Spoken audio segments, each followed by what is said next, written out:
huellas digitales, otros tienen otras huellas, y en eso no vamos a ponernos nunca de acuerdo, porque aunque queramos es imposible. Pero hay algo que si miras a tu alrededor, a todos los hermanos que están a tu derecha, a tu izquierda, delante o detrás, todos en esta tarde tenemos algo en común.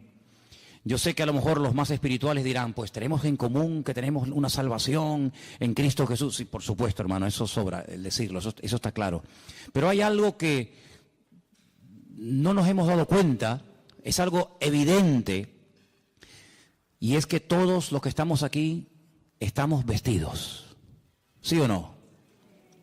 Cada vez que te pones una camisa, un pantalón, una falda o una chaqueta, aunque sea la más cara, la más moderna, la más hermosa del mundo, cada vez que te vistes, recordamos algo que pasó en el principio de los tiempos. Y vamos a leerlo en esta tarde. Se encuentra en Génesis, capítulo 3. El libro del Génesis es un libro extraordinario, un libro precioso. Los 2 primeros capítulos nos hablan del poder creador de nuestro Dios, cómo con el poder de su poderosa palabra, valga la redundancia, creó todo lo que existe, todo lo que nuestros ojos pueden ver, incluso lo que nuestros ojos no pueden ver, pero que fue creado con el poder de su palabra, animales, árboles, estrellas, planetas, incluido el hombre. Sin embargo, cuando vamos al capítulo 3, encontramos lo que alguien ha titulado la ruina, la ruina. Todo venía muy bonito, la creación, ¿verdad? Todo puesto en su sitio. Dios había suplido compañera idónea para el hombre, Dios había suplido los alimentos, Dios había suplido absolutamente todo, pero lamentablemente en el capítulo 3 todo cambia. Y a partir del capítulo 3 las cosas van a ser muy diferentes. Para el hombre, para la mujer, para los animales, para la creación, para el mundo espiritual, absolutamente todo cambia. Empezamos a leer, si queréis, a partir del versículo 1. Estamos en Génesis capítulo 3, versículo 1, donde dice: pero la serpiente era astuta, más que todos los animales del campo que el Señor había hecho. La serpiente, no dice Satanás. Este animal tenía una característica que la Biblia destaca. Dice que era astuta, y la palabra astuta y la palabra desnudo, que ahora vamos a leerla, es exactamente igual, solamente que se pronuncia diferente, pero se escribe exactamente igual. Ahora hablaremos de ello. La cual le dijo a la mujer: ¿con que Dios os ha dicho no comáis del árbol del huerto? Y la mujer le respondió a la serpiente: del fruto de los árboles del huerto podemos comer, pero del fruto del árbol que está en medio del huerto, dijo Dios, no comeréis de él, ni le tocaréis, para que no muráis. Entonces la serpiente le dijo a la mujer: no moriréis, sino que sabe Dios que el día que comáis, serán abiertos vuestros ojos, y seréis como Dios, sabiendo el bien y sabiendo el mal. Versículo 6. Vio la mujer que el árbol era bueno para comer y que era agradable a los ojos y árbol codiciable para alcanzar la sabiduría, y tomó de su fruto y comió, y dio también a su marido, el cual comió así como ella. Entonces fueron abiertos los ojos de ambos y conocieron que estaban desnudos. Entonces cosieron hojas de higuera y se hicieron delantales, y oyeron la voz del Señor Dios que se paseaba en el huerto al aire del día. Y el hombre y su mujer se escondieron de la presencia del Señor Dios entre los árboles del huerto. Mas el Señor Dios llamó al hombre y le dijo: ¿dónde estás tú?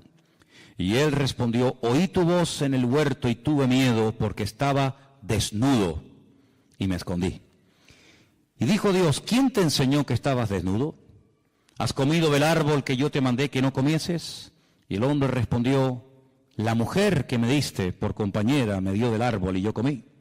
Entonces el Señor Dios le dijo a la mujer: ¿qué es lo que has hecho? Y la mujer dijo: la serpiente me engañó y comí. Y el Señor Dios le dijo a la serpiente: por cuanto esto hiciste, maldita serás entre todas las bestias y entre todos los animales del campo. Sobre tu pecho andarás y polvo comerás todos los días de tu vida. Pondré enemistad. Ahora viene la primera profecía de la Biblia, la primera palabra profética que arroja un rayo de esperanza de que va a ser restaurado el hombre en el futuro, pero a un alto precio. Y la profecía dice así: pondré enemistad entre ti y la mujer, entre tu simiente y la simiente suya. Esta te herirá en la cabeza y tú le herirás en el calcañar. Y a la mujer le dijo: multiplicaré en gran manera los dolores de tus preñeces.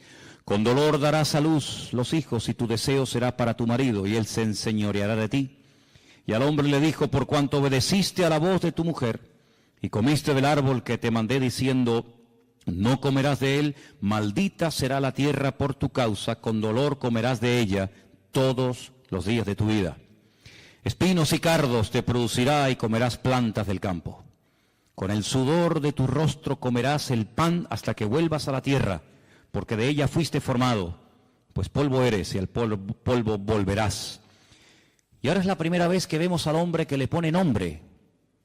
Hasta el momento la llamaba mujer, varona, pero ahora le pone un nombre, Adán, a la mujer, y le llama Eva.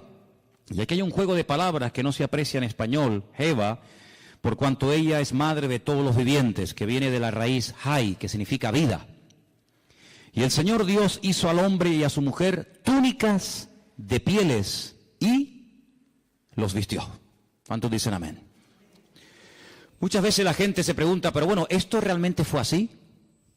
¿O esto es una forma alegórica, un poco rayando una especie de cuento para niños, para que sepamos más o menos lo que fue, lo que ocurrió o lo que no ocurrió? Es decir, ¿esto es literal o esto es alegórico? ¿Hubo realmente una serpiente que el diablo utilizó para hablar a través de ella? ¿Hubo realmente un árbol llamado el árbol de la vida y otro al lado llamado el árbol de la ciencia del bien y del mal? ¿Realmente el hombre y la mujer estaban desnudos en un lugar, en un paraíso, en una especie de huerto regado por 4 ríos, entre los ríos Éufrates y Tigris, que abarcaba desde Irak hasta Egipto? ¿Realmente eso existió? ¿Realmente hubo un hombre llamado Adán y Eva, y bueno, y todo esto del hombre de Cromañón, y el hombre de Java, y el hombre de Neandertal, y todo esto que es que la ciencia dice, y el tema de la evolución? ¿Todo esto es real o es una forma, repito, alegórica de contar una realidad? Bueno, de toda la vida, los creyentes, los que estudiamos la Biblia, hemos creído que el libro de Génesis es un libro que tiene una literalidad total y absoluta. Si nosotros ponemos en duda, si cuestionamos la literalidad del capítulo 3 del Génesis, por la misma regla de 3 tenemos que dudar de que el capítulo 1, el capítulo 2, el capítulo 4, el 5, así sucesivamente, también sea literal. Porque lo que no se puede hacer a la hora de estudiar un libro o un tema es utilizar 2 varas de medir. Nosotros aquí en Canarias, en España, en Europa, salvo en Inglaterra, tenemos unas medidas, ¿verdad? Metros, centímetros, kilómetros, etcétera. Pero si fuéramos a Inglaterra o a Estados Unidos o a otros países, ellos tienen otras medidas. Ellos trabajan con pulgadas, con yardas, con millas, etcétera. Nosotros trabajamos con otro tipo de medidas. Pero cuando usted va aquí a una ferretería, cuando usted va a un lugar para comprar herramientas, pues, en fin, las medidas usted las tiene que dar en las medidas que se usan aquí, no en las medidas con las que se puede trabajar en Inglaterra, en Estados Unidos o en cualquier otra parte del mundo. Cuando nos acercamos a la Biblia, no podemos decir, bueno, el capítulo 1, pues sí, hombre, es literal, porque tampoco me crea tanto problema, ¿no? El ver que Dios, con el poder de su palabra, pues fue creando progresivamente una serie de cosas. Ahí pues casi no hay problema, pero esto de la serpiente, del arbolito, que si comieron, que si no comieron, pues como choca un poco con nuestra especie de racionalidad, pues entonces decimos, bueno, esto tiene que ser algo alegórico, no puede ser algo real. Tendríamos un gravísimo problema si comenzamos a interpretar un capítulo literal, otro alegórico, uno literal, otro alegórico, porque entonces, ¿quién es el que establece que este es literal? ¿Quién es el que establece que este es alegórico? ¿Tú? ¿El conjunto de los hermanos de la iglesia? ¿Una serie de teólogos? ¿Los pastores? ¿Los maestros de la Biblia?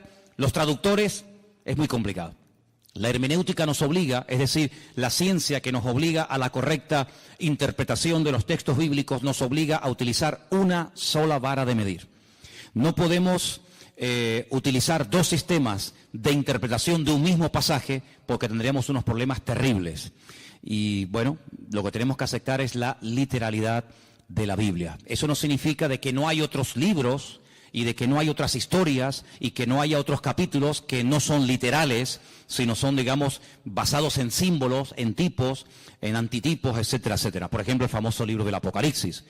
En el famoso libro del Apocalipsis aparecen ahí una serie de animales, de colores y de cosas que lógicamente ni siquiera existen, pero que a través de esos colores, de esos números, de esos animales que van cambiando de color, el Señor tiene un mensaje que hay que saber interpretarlo. Evidentemente no existe ni ha existido jamás un dragón, ni un caballo que ahora es blanco, mañana negro, pasado amarillo y finalmente rojo. Todo eso tiene una razón de ser, pero es que el libro del Apocalipsis, salvo una parte del principio del libro, que son los mensajes a las iglesias del Apocalipsis, sabemos que el libro del Apocalipsis, un 90 o más del porcentaje del libro, es un libro profético, y el lenguaje profético es un lenguaje completamente diferente a un libro como, por ejemplo, el libro de los Hechos, que es un libro histórico. Entonces la historia no es alegórica, la historia es o no fue. Pero realmente hubo un señor llamado Pablo, realmente viajaron a Roma, o Roma significa otra cosa y Pablo significa otra cosa. Sabemos que la historia no es alegórica, es real. Lo profético sí puede tener esa especie de diferente interpretación. Pero el Génesis no es un libro alegórico. No es un libro alegórico. Los únicos, escuchen bien esto, los únicos que interpretan alegóricamente no solamente el capítulo 1 y el 2 y el 3, sino todo el libro del Génesis, los únicos en la historia que lo hicieron, lo hacen y me temo que lo seguirán haciendo, interpretar alegóricamente el libro del Génesis, son los cabalistas. Cuando usted estudia la Cábala, pues en la Cábala todo tiene una explicación, nada es real, nada es literal, sino que hay cosas que tienen que ver con lo femenino, con lo masculino, etcétera, etcétera, pero no vamos a entrar en eso porque, ¿para qué? Por lo tanto, en el libro del Génesis lo que vemos es que Dios, en los 2 primeros capítulos, Él crea todo lo necesario e imprescindible para que el hombre esté cómodo y para que al hombre no le falte absolutamente de nada. Le suple los alimentos, le suple su compañera, su esposa, etcétera, etcétera. Pero crea un hombre tan perfecto, tan perfecto. Recuerden que el hombre es una especie de representación, una especie de, no quiero utilizar la palabra clon para que no se me malinterprete, pero dice que fue creado a imagen y semejanza de Dios. Ya explicamos que Selen, Demut, que son las 2 palabras que se utilizan, no es en cuanto a aspecto físico, pero sí es en cuanto a capacidades, en cuanto a dotación. El hombre tiene unas capacidades muy similares a las de Dios. Puede elegir, puede, tomar decisiones, puede razonar, puede recibir órdenes, puede dar órdenes, etcétera, etcétera. Algo muy similar a la naturaleza y a la esencia de Dios, lógicamente con sus limitaciones, ¿verdad? Pero lo crea tan perfecto que le da la capacidad de poder rebelarse en contra de su Creador. ¿Por qué Dios lo hizo así? Bueno, eso se lo preguntaremos en su momento al Señor. Tal vez nosotros lo hubiéramos hecho de otra manera, pero no significa que el hecho de que Dios le haya dado, que haya dotado, que haya capacitado tanto a uno como a otro, tanto al hombre como a la mujer, con la capacidad de rebelarse contra su Creador, no significa ni mucho menos que Dios se equivocó o que Dios le hizo mal. Esa era la voluntad de Dios, y la voluntad de Dios, dice Romanos 12, es santa, agradable y perfecta. Y si así no fuera, entonces sí podríamos tachar o sí podríamos cuestionar a Dios de ser más que un Dios de amor, más que un creador de robots, un creador de clones, un creador de seres incapaces de rebelarse, sino que le aman y le obedecen, porque aunque quisieran dejar de amarle o dejar de obedecerle, no pueden, porque Dios no los ha capacitado para ser rebeldes. Todo lo contrario. El hombre se rebeló.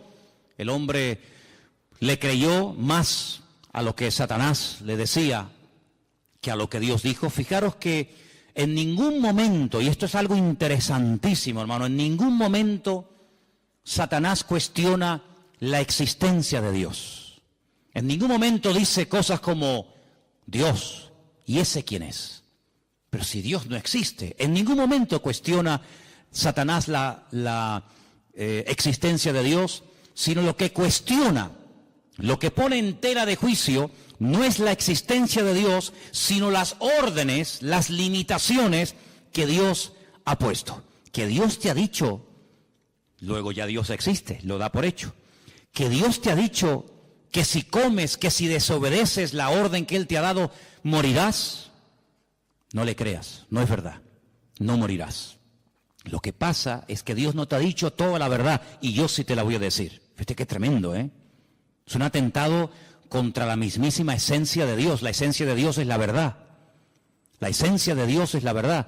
Yo no lo voy a hacer ahora, pero si yo les trajera, que lo tengo por ahí fotocopiado, allí en el cuartito de la oración lo podéis ver, el capítulo 1 del Génesis, si comenzáramos a sumar una serie de palabras, continuamente, en todo el capítulo 1 y en todo el capítulo 2, continuamente aparece después de leer ciertas y determinadas frases o textos la palabra verdad. Y lees y verdad. Y es como que el texto lleva la firma de Dios. Es como cuando vimos aquí, ¿os acordáis? Cuando vimos aquí la bendición sacerdotal que estudiamos el domingo, esta bendición diseñada, creada y enseñada por Dios al hombre, lleva la firma de Dios. Saber encontrarla, pero la lleva. Luego, el libro del Génesis, el relato de la creación, lleva la firma de Dios, y la firma de Dios, la esencia de Dios, es la verdad. El mismo Señor Jesucristo, la misma palabra cuando se encarna, porque esto es un milagro, este es el milagro más grande de todos. El milagro más grande no es que un ciego pueda volver a ver, que es algo tremendo, o que un muerto resucite, o que un leproso sea limpiado. Sí, son milagros tremendos, pero hay algo más grande que eso, y es que la palabra, el verbo, se hace carne. Eso es lo más grande que hay. Y sobre esa verdad hemos estudiado también en las últimas semanas. Juan basa toda la explicación de su evangelio diciendo, y el verbo que era Dios se hizo carne, habitó entre nosotros y vimos su gloria, gloria como del unigénito del Padre. Sí, eso es algo tremendo, porque que la Biblia de repente haga así ¡fum!, y se convierta en carne, pues eso es lo que ocurrió. El Señor Jesucristo se hizo carne y habitó entre nosotros. Y dice la Biblia, y si alguno cuestiona eso, si alguno no es capaz de confesar, dice Juan, es muy claro en esto, si alguno no confiesa que el verbo, que la palabra se hizo carne, ese es mentiroso y ese es el espíritu del anticristo. Qué tremendo, Por eso dice, ¿queréis probar los espíritus? Cuando dice Juan, no me estoy yendo del tema, ¿no? Pero solamente para remarcar un poco esto, dice, probar los espíritus, porque no todo espíritu es de Dios. Y uno dice, bueno, ¿y cómo pruebo? ¿Y cuál es la prueba? Dice, dile, ¿crees que Jesucristo, crees que el verbo ha venido y se ha hecho carne? No, yo no creo eso, entonces este no es de Dios. Ahí se prueban los espíritus. Si dice que sí, evidentemente es otra cosa. Pero volviendo al tema, entonces lo que hace Satanás es que siembra la duda. Alguien dijo que la duda es el padre del pecado. En cuanto una persona comience a dudar de que la palabra de Dios es la palabra de Dios, de que Dios existe o no existe, de que hay infierno o no, de que Dios es bueno o no tan bueno, en el momento en el que ese virus, ese veneno llamado duda, entre en tu vida, amigo, como no lo frenes, y como no contrarrestes y ataques y neutralices ese veneno, ese virus, con la verdad, porque la verdad es lo que mata la duda, eres hombre muerto. Y eso fue lo que Satanás comenzó a hacer. Él no cuestiona la existencia de Dios, ya lo haría en otros momentos de la historia, No te preocupes que el diablo tiene unas artimañas y tiene un montón de disfraces. En la Edad Media se puso uno, en la época de Adán y Eva se puso otro, y tiene muchos disfraces, y él va cogiendo el que más le conviene. En este momento no le convenía cuestionar la existencia de Dios porque, permítame la expresión, le saldría el tiro por la culata. Porque si alguien en esta vida sabía que había un creador y un Dios todopoderoso, ese era sin lugar a duda Adán y Eva, porque ellos no tuvieron ni padres, ni madres, ni suegros, ni suegras, sino que ellos eran producto de las benditas y poderosas manos de Dios. Por lo tanto, presentarse a ellos cuestionando la existencia de Dios hubiera sido un rotundo fracaso, porque ellos hubieran dicho, ¿cómo? Que Dios no existe, pero si hemos hablado con Él, hablamos todos los días con Él, y Él habla todos los días con nosotros. Nuestros cuerpos Él los creó. Yo me quedé dormido y cuando me desperté me encontré a Eva. El Creador me la entregó, por lo tanto por ahí el diablo iba mal. Pero emplea este arma favorita del diablo y es sembrar dudas. Sembrar la desconfianza en Dios. ¿Será verdad lo que Dios dijo? ¿Será verdad? ¿Funciona esto? ¿No funciona esto? Y entonces todos sabemos que esta persona desobedece, esta persona peca. Y fíjate qué curioso, lo primero que esta gente hace es sentir miedo, sentir vergüenza y esconderse del Creador con el cual antes hablaban y tenían una comunión tremenda. Cuando el Señor busca al hombre en el jardín del Edén y le dice, ¿por qué te escondes? Dice, porque oí tu voz y tuve miedo. ¿Tuviste miedo? ¿Y de dónde viene ese miedo? Luego el miedo es engendrado por el pecado. Si el pecado produce miedo, cuando una persona no tiene una relación íntima y segura con el Señor, tiene temores. Y los temores son tan variados: miedo a la muerte, miedo a ser abandonado, miedo a caer enfermo, miedo a perder el trabajo, miedo a que mi marido se vaya con otra, miedo a no sé qué. Sí, es un abanico terrible.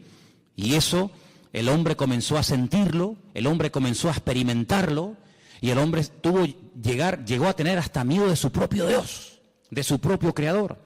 Y le dice algo tremendo, le dice, es que también me oculté de ti porque estaba desnudo. Ahora, yo les dije que en el versículo 1, en el versículo 1 de Génesis, 3:1 de Génesis, describe a la serpiente como una criatura astuta. La palabra astuta en hebreo es arum, arum. Y la palabra desnudo en el versículo 10 es la palabra herón. Se escribe exactamente igual, las mismas letras. Claro, si les ponemos las vocales automáticamente varían. Es decir que Satanás lo que hace es que se camufla. Satanás lo que hace es que utiliza este animal que ya tiene en su naturaleza, en su esencia, el ser un animal astuto. Fíjate qué tremendo, ¿no? Jesús dice en el Sermón del Monte que la serpiente es astuta y las palomas son sencillas, es decir, que describe la esencia de la serpiente como un ser astuto. Y entonces lo que Satanás hace es utilizar a este animal porque no se puede presentar tal y como él es. Ahora, aquí hay que pararnos y comenzar a hacernos una serie de preguntas muy interesantes. Vemos a Satanás en persona, no mandó a un demonio, sino que él en primera persona va y tienta a Eva, pero detrás utilizando a este animal. Y la única vez que lo volvemos a ver a él personalmente tentando a una persona, ya es en el Nuevo Testamento al Señor Jesucristo. Él nunca tentó a nadie personalmente, salvo a Eva en el jardín del Edén y en el desierto de Judea al mismísimo Señor Jesucristo. Con la gran diferencia de que en Génesis capítulo 3 va, digamos, disfrazado, escondido, parapetado dentro de aquel animal, y en el desierto no le va a servir ningún disfraz, sino que va a cara descubierta, porque delante del Señor no hay disfraz, no hay careta que valga, sino que delante del Señor dice que todos estamos desnudos delante de la presencia del Señor. ¿Te das cuenta? Pero el apóstol Pablo, que es un hombre que describe como nadie, el mundo espiritual, porque ahora hablaremos un poco de esto, él dice que Satanás es capaz, en momentos puntuales, si es necesario, disfrazarse, vestirse como si fuera un ángel de luz. Y ha habido casos en la historia, pero tremendos, de personas que dicen que han tenido la visita de ángeles que les han revelado cosas y esas cosas las han escrito. Y bueno, y por ahí nació el famoso libro del Mormón, que es el que usan los mormones. Y cuando se le pregunta a los mormones, ¿y de dónde salió el libro del Mormón? Pues ellos te dicen que un ángel llamado Moroni despertó una noche a este joven llamado Joseph Smith y lo llevó a un lugar donde le mostró unas planchas de oro que estaban escritas en un idioma que él no conocía, y este ángel le mostró la interpretación de aquellas planchas de oro y le dio un mensaje que está en el famoso libro del Mormón. Y otra persona que presume de que un ángel del cielo bajó y le daba revelaciones es nada más y nada menos que el falso profeta llamado Mahoma, porque Mahoma es un falso profeta, ¿verdad?, que dice que recibió las enseñanzas de un ángel, pero un ángel evidentemente que no era un ángel de Dios, era un demonio, porque el apóstol Pablo dice en Gálatas capítulo 1 que si un ángel del cielo baja y nos predica un evangelio diferente al que hemos oído, no lo creáis, sea anatema, porque no hay otro evangelio que el que está escrito en la palabra de Dios. ¿Cuántos dicen amén? Así que en momentos puntuales Satanás incluso ha sido capaz de disfrazarse y de hacerse pasar como un ángel bueno, un ángel de la guardia, un ángel que viene a darte buenas vibraciones, buena energía, como dicen algunos por ahí. Ahora, fijaros qué interesante, porque Eva y Adán y Eva no tenían conocimiento, y esto es muy importante y yo sinceramente nunca lo he oído. Ellos no tenían conocimiento del mundo espiritual. El único conocimiento del mundo espiritual que tenían es que hay un creador que no se puede ver, pero que habla y les oye cuando ellos le hablan a Dios. Pero ellos no tenían ningún conocimiento del mundo espiritual.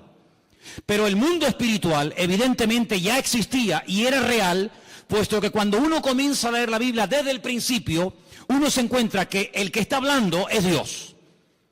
Más adelante encontramos que Dios crea a un hombre. De ese hombre extrae a una mujer y encontramos a Dios, al hombre y a la mujer. Capítulo 1 y capítulo 2. Pero cuando vamos al capítulo 3 nos encontramos que ya no hay 3, ahora hay 4. Ahora seguimos teniendo evidentemente al Creador, a Dios, a Eva, a su marido Adán y a Satanás, utilizando a esta serpiente. Y la pregunta lógica es, ¿dónde dice en Génesis 1 o en Génesis 2 cuándo fue creado este personaje? Porque no vemos en ningún momento en el libro del Génesis, ni en Éxodo, ni en Levítico, ni en Número, ni en Deuteronomio, no vemos en ningún momento que este ser existía. Sin embargo, la palabra de Dios en Ezequiel capítulo 28, ahora leeremos algunos versículos, el Señor dice que este querubín, lo llama así, querubín protector, grande y protector, estuvo en el jardín del Edén. Luego hay una creación que no se relata en Génesis capítulo 1 ni en Génesis capítulo 2, pero que ya existía. Vemos que Satanás ya no es ese querubín protector encargado de la música, de la alabanza y de la adoración, sino que es un ser maligno que lo que pretende es separar al hombre de Dios. Luego ya su naturaleza no es una naturaleza sana, una naturaleza buena, sino que su objetivo es arruinar. Su naturaleza ahora es maligna, perversa. El Señor dijo, es un ladrón. Viene a hurtar, a matar y viene a destruir.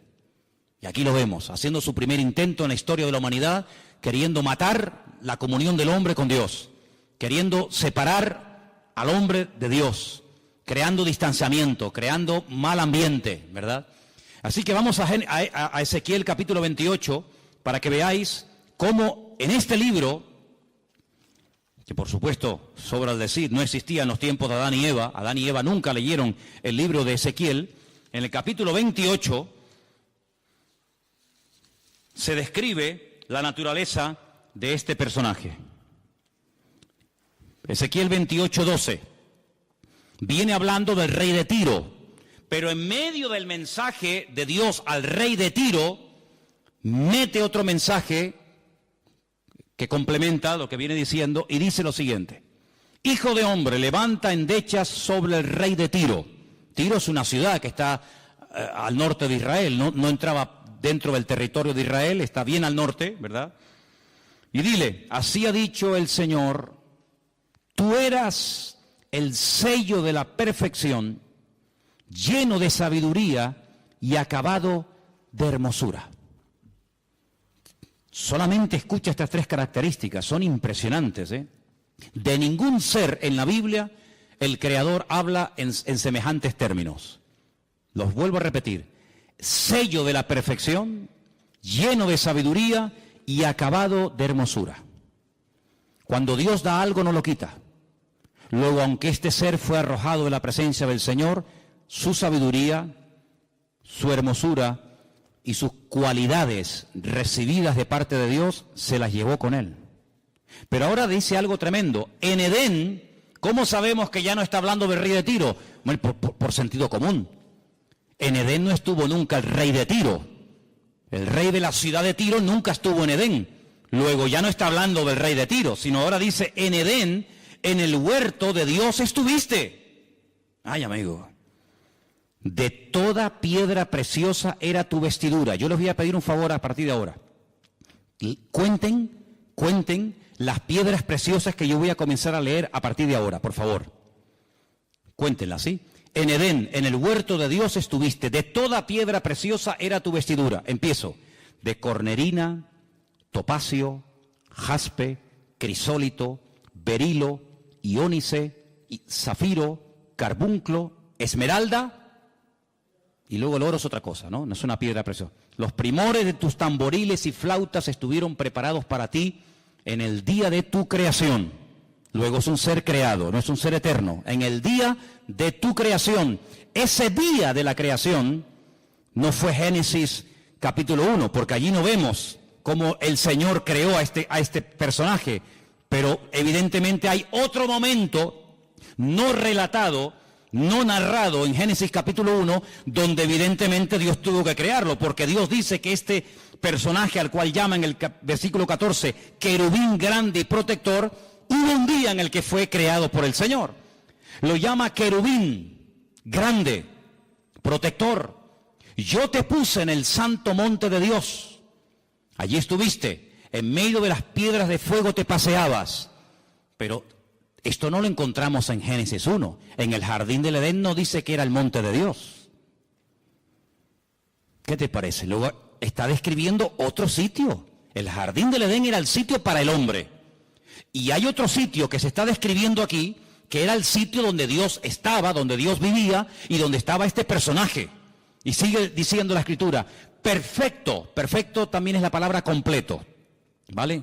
La misma palabra, shelem, es igual para perfecto que para completo. Así que si quieren leer completo eras o perfecto eras, da igual. En todos tus caminos, desde el día, le vuelvo a repetir, que fuiste creado hasta que se halló en ti maldad. Amigo, a causa de la multitud de tus contrataciones fuiste lleno de iniquidad y pecaste. ¿Y ahora qué dice aquí?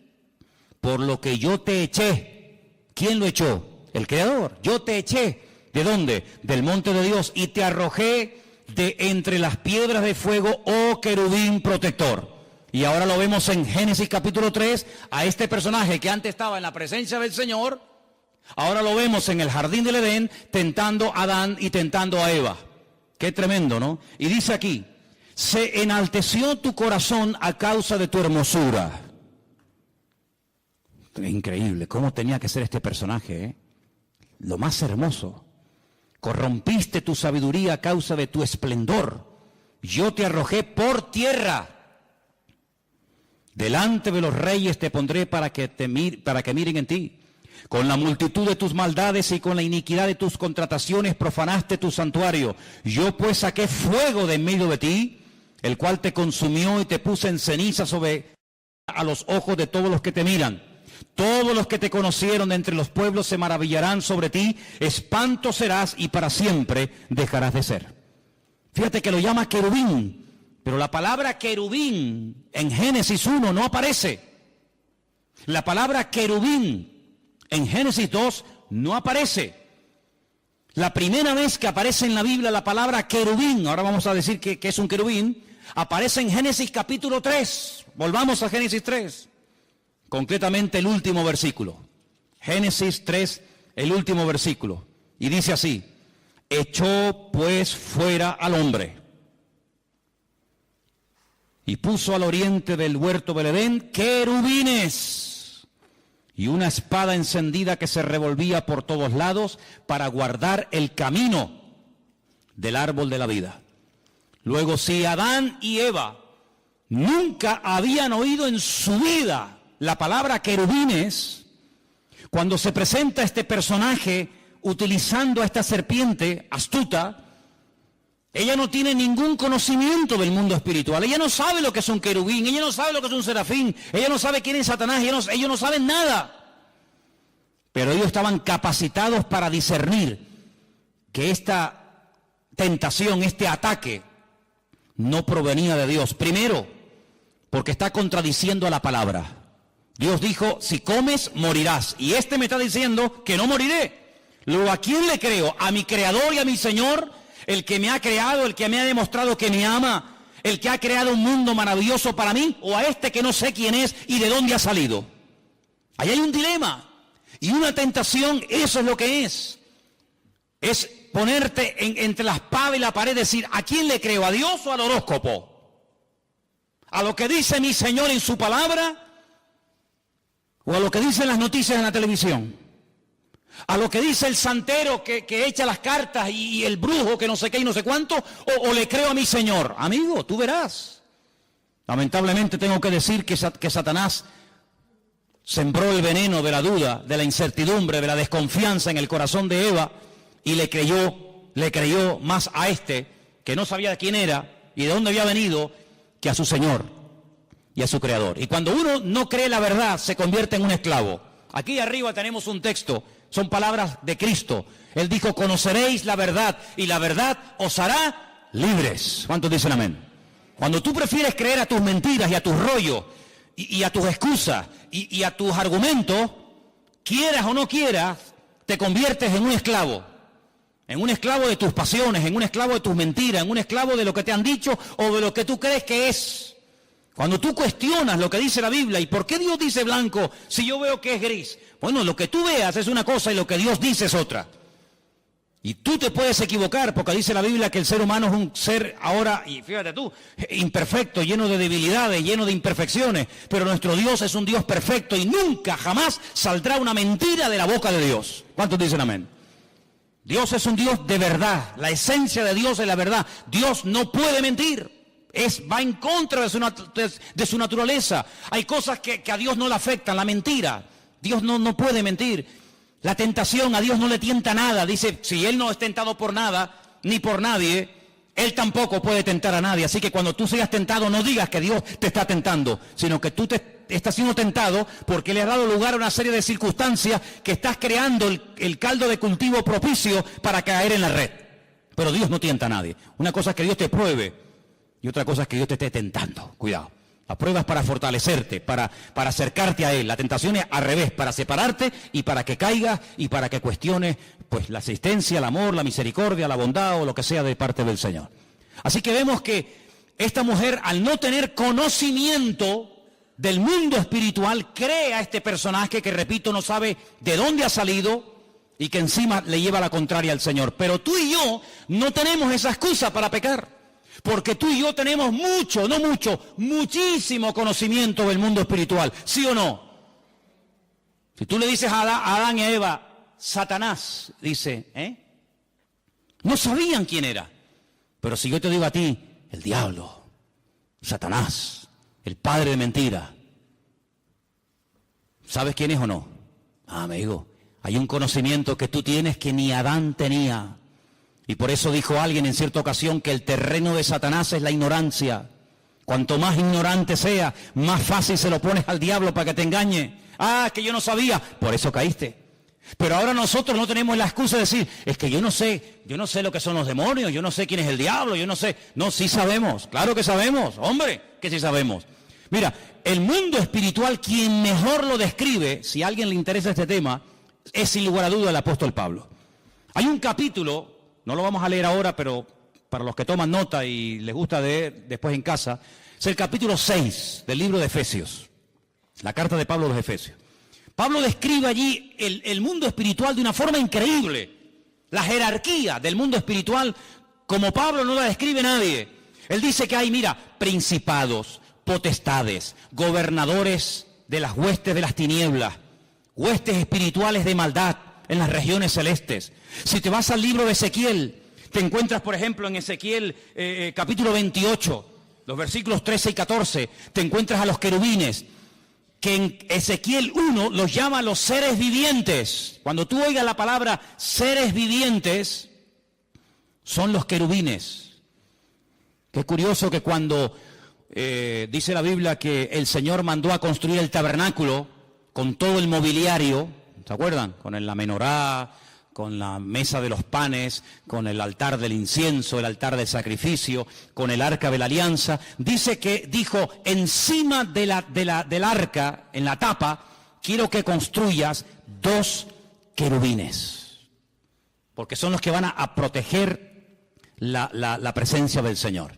¿Qué puso el Señor en el huerto del Edén para que no dieran marcha atrás y alargaran la mano y comieran del árbol de la vida que producía la vida eterna? Querubines, protectores. Luego los querubines tienen, entre comillas, la función de proteger, de cuidar, de rodear el trono del Señor. Digamos que serían, entre comillas, para que nos entendamos, su especie de guardaespaldas, para que nos entendamos. Los serafines, que son otros seres angelicales que están en la Biblia, quien mejor lo describe es Isaías, capítulo 6. Cuando él es llamado, dice, cuando el Señor me llamó, yo vi la gloria del Señor. Y vi serafines que tenían 6 alas, con 2 volaban, con 2 tapaban su rostro y con 2 tapaban sus pies y decían continuamente, santo, santo, santo es el Señor, toda la tierra está llena de la gloria del Señor. Entonces te das cuenta que en la Biblia hay serafines, querubines, ángeles. ¿Quién se le presentó a María cuando le dijo, escucha mujer, bendita eres tú entre todas las mujeres? A partir de ahora te llamarán bienaventurada, porque llevarás en tus entrañas, llevarás en tu vientre, nada más y nada menos que al bendito Hijo de Dios, un arcángel. ¿Quién? Gabriel. Luego dice, hay serafines, hay querubines, hay un arcángel que se llama Gabriel.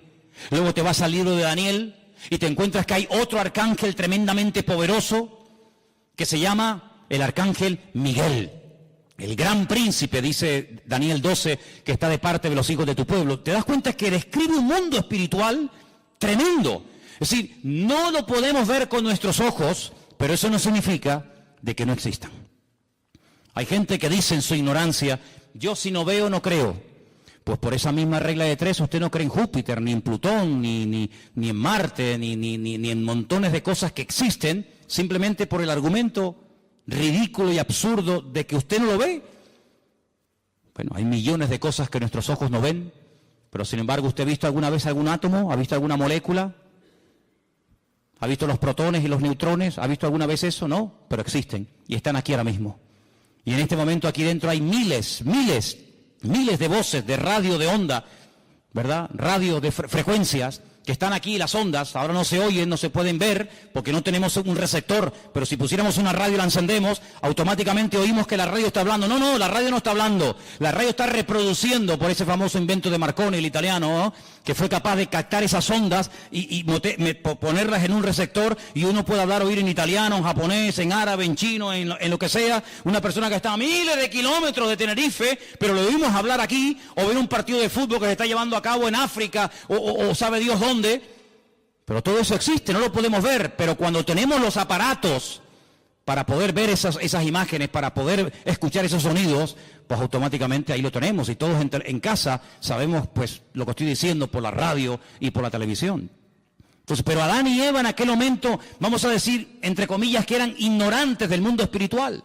Ellos no sabían realmente lo que significaba todo eso, pero uno tiene que tener discernimiento, hermano. Cuando algo venga a su mente, cuando algo venga a su vida, que no está escrito en la palabra de Dios, descártelo, no lo crea, porque la palabra de Dios no se puede manipular, no hay que añadirle, no hay que ponerle. Si la palabra de Dios dice, eso no se puede hacer, no le quiere dar las vueltas, decir sí, pero no hay pero que valga. El Señor cuando dice una cosa lo dice para nuestro bien. Y cuando el Señor dice, el día que ustedes coman de este árbol, ustedes van a morir, aunque ustedes no entiendan el concepto morir, pues claro, Adán y Eva decían morir, ¿y eso qué es? ¿Qué es morir? ¿Tú sabes lo que es morir? No. ¿Y tú? Yo tampoco. Pero Dios dijo que si comemos morimos. Pero es que yo no sé lo que es la muerte, yo nunca he visto ni siquiera un perro muerto en una carretera, yo no he enterrado a un hijo, yo no sé lo que es el concepto muerte. Para ellos era un concepto abstracto, no lo entendían, pero el que no lo entiendas no significa que no estemos obligados a obedecer la palabra de Dios. ¿Cuántos dicen amén? Ahora nosotros con más motivo no tenemos ninguna excusa. ¿Por qué? Porque sabemos lo que es la muerte. Sabemos lo que es la tristeza, el desánimo, la depresión, la desgracia, los follones, los líos. ¿Por qué? Porque lo hemos visto en otras personas. Tenemos millones de puntos de referencia, incluso en nosotros mismos. Sabemos las consecuencias terribles de hacer algo malo, pero en aquellos momentos ellos no tenían eso, pero tenían algo muy importante. Y es que ellos tenían que haberse dado cuenta de que este ser, que no sabían de dónde había venido, estaba contradiciendo la palabra del Señor. Porque uno de los juegos favoritos del diablo es llevarle la contraria a Dios. ¿Qué dijo Dios el día que se bautizó su hijo en el río Jordán? este es mi Hijo amado, en el cual tengo toda complacencia, en el cual deposito toda mi confianza. ¿Quién dijo eso? Dios. La voz de Dios se oyó. Se va al desierto. ¿Y quién viene a tentarlo? Este personaje terrible, Satanás. Y le dice, si eres el Hijo de Dios, di a estas piedras que se conviertan en pan. Yo no tengo que convertir las piedras en pan para demostrarte a ti, o a mí, o a alguien que soy el Hijo de Dios. Yo sé que soy el Hijo de Dios. ¿Y cómo lo sé? Porque mi Dios, mi Padre, me lo acaba de decir el día que me bauticé en el río Jordán. Este es mi Hijo amado. Por lo tanto, yo le creo a mi Dios, yo le creo a mi Padre, yo creo en lo que Él me ha dicho. Y si nosotros tenemos esa fe y estamos agarrados a la palabra, cuando viene una mentira, cuando viene una herejía, cuando viene un mal pensamiento, cuando viene algo que contradice a la palabra, automáticamente, hermano, aunque no sepamos lo que puede pasar, aunque no entendamos todo, decimos no, esto no es de Dios. ¿Por qué? Porque va en contra de la palabra del Señor. Y nada más, y con eso tendría que sobrarnos todo lo demás. Ahora, varias cosas ocurrieron allí. Antes de ser expulsados, Dios confronta al hombre con su pecado y le dice, mira, a partir de ahora vas a darte cuenta de que la tierra no produce con la fuerza que producía antes. Tu mujer cuando dé a luz va a comenzar a sufrir dolores en el momento del parto. Y tú vas a comenzar a sudar. Luego se ve que antes no sudaba. Tú vas a comenzar a perder humedad. Tú vas a comenzar a secarte. Y vas a tener que reponer los líquidos, porque como no repongas líquido te deshidrata y te puedes morir.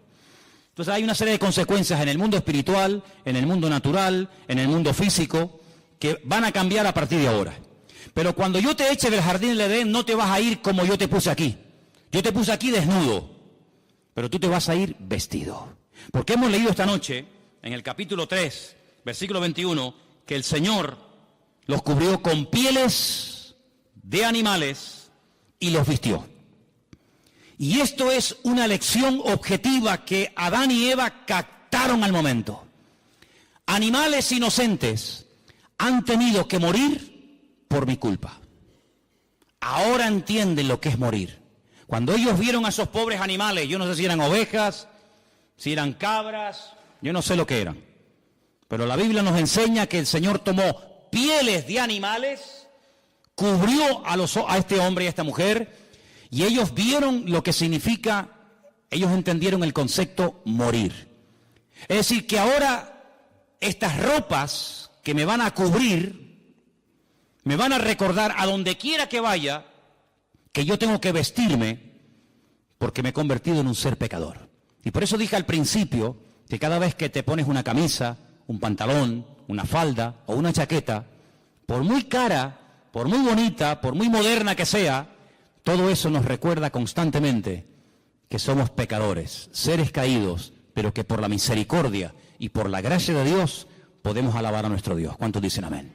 Así que la ropa no es ninguna bendición. Hay gente que se mata por tener la ropa de última moda y por tener marcas de no sé qué, y hay todo un negocio, hay todo un consumismo alrededor de esta historia de la moda, ¿verdad? Pero no se olviden de que todo eso viene como consecuencia del pecado.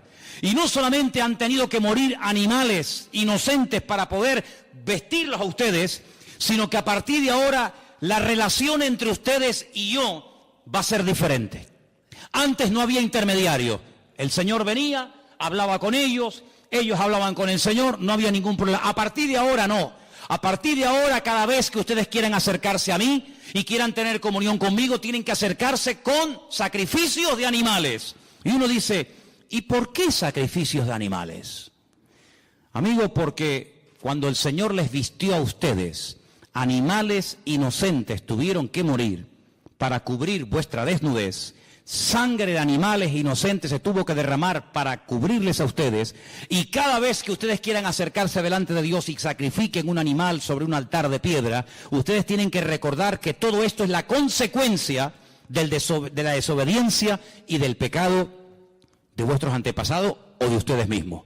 Ahora podemos entender el grado de desfachatez y de poca vergüenza que tuvo uno de los hijos de este primer matrimonio, cuando dice que los dos hermanos, Caín y Abel, fueron un día a la presencia del Señor.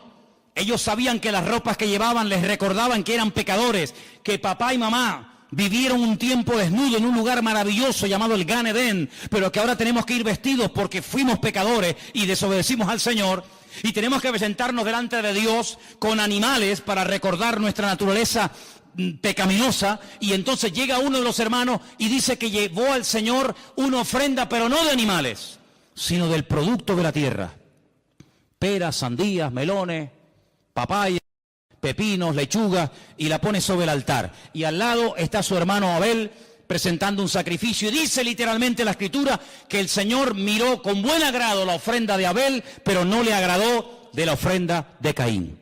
Y ahora uno dice, fíjate qué tremendo, ellos sabían, los dos hermanos, del mismo padre, de la misma madre, recibiendo la misma enseñanza, pero uno va delante de Dios como Dios manda, como Dios establece, como Dios dice, el otro como a mí me da la gana. Y aquí vemos una imagen de España, aquí vemos una fotografía, aquí vemos una realidad de nuestra sociedad. Por una parte, la gente que dice, ¿qué ha dicho el Señor? Que no vaya por ese camino, que no haga esto y aquello. Pues gloria a Dios, yo lo hago y punto. Pero vemos una gran masa que dice, Dios que ha dicho que tenemos que vestirnos, pues ahora nos vamos a poner todos desnudos. Es un acto de provocación contra Dios. Y si tenemos que hacer anuncios o programas de televisión donde la moda es ponernos desnudos, pues lo hacemos para llevarle la contraria a Dios. Y si Dios dice que hay que amar, nosotros odiamos. Y si Dios dice al Señor tu Dios adorarás y a Él solo servirás, nosotros nos vamos a crear millones y millones de dioses y de estatuas, y los vamos a adorar cuando nos dé la gana, y vamos a sacarlos cuando nos dé la gana, y cuando no nos dé la gana los dejamos metidos en los templos. Y esa es la imagen de Caín y de Abel. Pero fíjate qué misericordioso es el Señor, que a Abel no le dice ni media palabra. No le dice, muy bien, Abel, muy bien, hijo, muy bien. Veo que eres un chico obediente, lo que te han enseñado tus padres lo estás poniendo por obra, siga así, hijo, muy bien. Nada. ¿A quién le habló el Señor? A Caín. Dice, Caín, si hicieras lo bueno, si fueras por el buen camino, ¿no te bendeciría yo? ¿Por qué estás con esa cara de amargado? ¿Por qué estás con el semblante decaído? ¿Por qué miras con malos ojos a tu hermano? Si hicieras lo bueno, ¿no te bendeciría yo también a ti? Caín podía haber dicho, gracias Señor, perdóname. De sabios es rectificar, ¿sí o no? Nada. Le dice a su hermano, vamos a dar un paseíto por el campo. ¿Te apetece? Venga, vamos. Y se lo lleva a dar un paseo al campo. Mentira. Premeditación y alevosía. Se levanta contra su mismísimo hermano, se levanta y lo mata. Y dice, muerto el perro, se acabó la rabia. Dios le vuelve a hablar otra vez, pero Caín, ¿qué has hecho? ¿Dónde está tu hermano Abel? Y fíjate cómo le responde este personaje al Señor. ¿Y yo qué sé? ¿Y acaso yo soy guarda de mi hermano? Como diciendo, a mí qué me importa la vida de mi hermano. Pero Caín, ¿pero qué dices? Aunque lo quieras ocultar, aunque lo quieras disimular, aunque te quieras poner un disfraz como ya uno se lo puso y engañó a tu padre y a tu madre, la voz de la sangre de tu hermano Abel llama a mi presencia. Así que errante serás por toda la tierra, maldito serás y darás vueltas y vueltas y vueltas y no te sentirás a gusto en ningún lado. Estarás un día en el monte y quieres estar en la playa. Y cuando estés en la playa te quieres ir a la montaña. Y cuando es de día quieres que llegue la noche. Y cuando es la noche quieres que llegue de día. Y cuando hace frío, qué asco de frío. Cuando hace calor, vas a ser un ser insatisfecho toda tu vida. Es lo que yo llamo el espíritu de Caín. Nada te agrada, nada te llena. Siempre estás quejándote por todo, hasta por lo que tienes. Y entonces Caín reflexiona y dice, Señor, grande es mi pecado, ahora te das cuenta que grande es tu pecado. Señor, y si yo voy por toda la tierra, y si alguien me quiere matar, ¿cómo me defiendo? Y ahí viene la misericordia. Es que es tremendo, Te acabas de cargar a tu hermano, me hablas con una prepotencia y una arrogancia terrible, pero ¿sabes lo que te digo? Te voy a poner una marca en tu frente, para que cuando alguien te vea, no te mate. Aún así el Señor le da una protección sobrenatural a este personaje, ¿no? Pero quiero terminar, porque hay material aquí para dar y vender. quiero terminar pidiéndoles a todos ustedes que se aprendan 3 números. ¿Sois capaces, no? ¿Sí o no? ¿Sí o no? Bien. 28, 28 y 21. Más fácil imposible. ¿Sí o no? Éxodo 28, Ezequiel 28, Apocalipsis 21. A ver, díganlo ustedes solos. Éxodo 28, Ezequiel 28, Apocalipsis 21. Porque dice la Escritura, son las 3 únicas listas que hay en la Biblia de piedras preciosas. A mí me encantan las piedras preciosas, no tengo ninguna, a ver si me entienden. Pero me encantan las piedras. Para mí es algo tan hermoso, un rubí, una esmeralda, un diamante, un zafiro, son cosas preciosas, ¿no? Son muy bonitas. Pues el Señor le dice a Satanás en el principio a este querubín, yo te voy a poner una vestidura tan hermosa. ¿Cuántas piedras preciosas contaron cuando leí Ezequiel 28? 9. 9 más el oro, ¿no? 9, vamos a poner 9. 9. ¿Cuántas piedras preciosas llevaba en el pecho el sumo sacerdote? 12, ¿seguro? ¿Cuántas tribus de Israel, cuántas familias había? 12. Ahí tenemos, ahí tienen el muñequito del sumo sacerdote. 12 piedras preciosas. ¿Cuántas llevaba Satanás en su pecho? 9. Ay, amigo. Cuando ustedes van a Apocalipsis capítulo 21, dice que los cimientos de la Nueva Jerusalén están adornados con 12 piedras preciosas diferentes. La tarea que les mando es que hagan en un papel, apunten las piedras preciosas que se mencionan en Éxodo 28. Las piedras preciosas que llevaba Satanás en su cuerpo en Ezequiel 28 y las piedras preciosas que menciona Apocalipsis 21 y que las comparen. Que las comparen. Cómo eran las del sacerdote, cómo eran las del enemigo y cómo son las de la Nueva Jerusalén. Se van a llevar una sorpresa increíble. Y se van a dar cuenta que cuando Dios habla nuestra vida, cuando el Señor